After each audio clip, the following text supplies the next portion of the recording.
forward to that cake. It's got to be cake, got to be pie, got to be punch, I guess. I don't know. If you're into punch.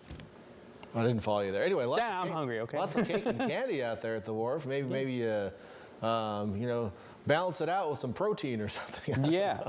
I mean, there's plenty of spots all along the wharf. Obviously, you can get your protein on. Yeah, you can probably get some fish. Have you ever tried abalone before? I've never tried it. I want to try it sometime. No. Yeah, one of these days we're going to give it a shot. Anyway. Sure. Live look from Domenico's on the wharf tonight. Here is a look from Monterey.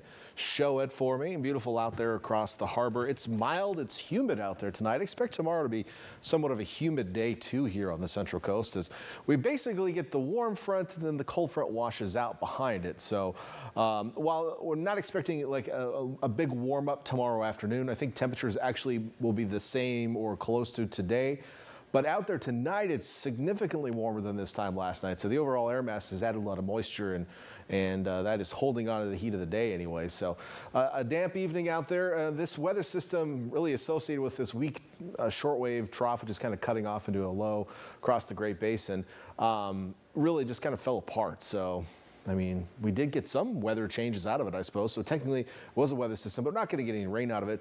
With that said, we could get a little drizzle through the overnight hours. Beyond that, we're watching this gyre up here in the Gulf of Alaska, this big spinning mass of low pressure systems and cold fronts whirling around it. And eventually it's going to push a couple more cold fronts our way. That's not going to happen tomorrow or Monday or even Tuesday, but by Wednesday we'll have a cold front approaching.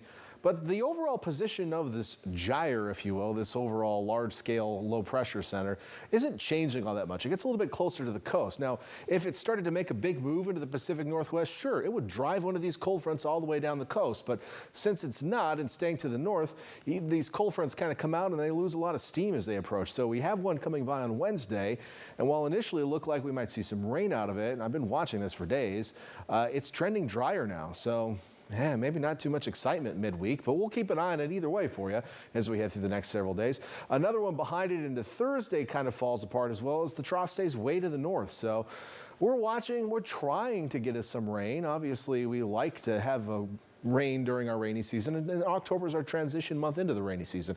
It starts in November and goes through like March or so, give or take half a month or so. So we're heading there, but beyond that, high pressure out to the west. This one's starting to strengthen, and by the weekend, it makes its appearance here on the west coast, and we'll start to warm things back up for us. So that's another thing we're going to be watching. It's a warm up next weekend. In the meantime, overnight, again, lots of moisture, lots of low clouds, maybe a little drizzle out there if you're heading out early to church or maybe on a Sunday adventure, going on a hike or a run. We'll start off kind of humid tomorrow morning. Not cold. It was cold this morning. I mean, it got down in the 40s, even in like Salinas, for example. So, chilly start to the day yesterday. Tomorrow will be a different story. It'll be very mild comparatively. And then into the afternoon hours tomorrow, most of the clouds will scatter out. We'll call it a partly cloudy across the region. Might even still see a little drizzle, and the winds will pick up tomorrow afternoon. So you're going to get a little bit more of a northwesterly wind. And eventually, I guess it's kind of the remnant of that cold front comes through. It's not going to bring any rain, but behind it, some drier air will begin to filter in. So while we will have low clouds again tomorrow night, the mugginess might start to dip by late tomorrow.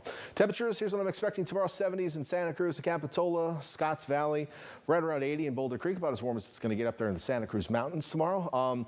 That 74 in Santa Cruz is actually pretty close to normal for this time of year. Watsonville to Salinas, low 70s, 60s in Marina, right around 70 in Aptos, topping out around 80 in Gilroy, upper 70s in Hollister tomorrow. Pretty seasonable stuff, about where we should be. Even Monterey still around 70 tomorrow, even though you have some clouds. Mid 60s out to the points, and then down south, no extreme heat, but we'll get into the mid 80s in a few spots. That's about it. So pretty comfortable day tomorrow, just a little on the muggy side. So something to keep in mind. If you count on that sweat to cool you off, it might not be as efficient tomorrow. 7-day forecast showing that a little bit cooler on the coast Monday to Tuesday as the drier air mass settles in behind it. We're watching that Wednesday system. It'll probably bring some low clouds, maybe some drizzle, but rain chances looking low. Beyond that, looks like we warm up into the weekend. Highs on average back in the 70s by Saturday. And again, that warm up with the ridge coming in might be kind of interesting. We're going to keep an eye on that for you. Inland areas also maybe just a touch cooler as we head through the early portion of the week after tomorrow. We're watching that Wednesday system, but it's not looking all that impressive. And beyond that, warmer and up as we head into next weekend, Victor. All righty. Thanks so much, Dan.